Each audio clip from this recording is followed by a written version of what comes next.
Yeni tikilən çoxmərtəbəli yaşayış binalarında keyfiyyət problemlərinin qısa müddətdə üzə çıxması son illərin ən çox müzakirə olunan mövzusudur.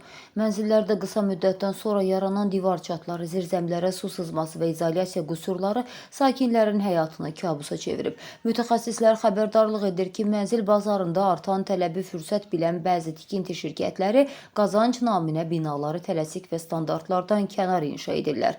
Məsələ ilə bağlı bir xəbər mediaya danışan iqtisadçı ekspert Vüqar Oruc bildirib ki, problemin kökü tikintidə normativlərə uyğun materialların seçilməməsindən başlayır.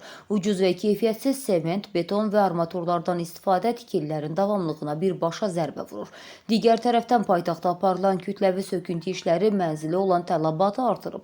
Bu gəlirli bazara tələsən bəzi şirkətlər vacib texnoloji prosedurları, məsələn beton vurulduqdan sonra onun tam bərkiməsi üçün tələb olunan vaxtı belə gözləmirlər. Bu isə gələcəkdə binanın çökmə və ya qəza riskini kəskin artırır. Ekspertin sözlərinə görə fəsadlar bəzən tikinti başlamazdan əvvəl qoyulan səhv addımların nəticəsidir. Belə ki, ərazidə aparılması məcburi olan geoloji və hidroloji araşdırmalar çox vaxt formal xarakter daşıyır. Bina tikildikdən sonra zirzəmilərin su ilə dolması məhz bu araşdırmaların aparılmadığını sübut edir.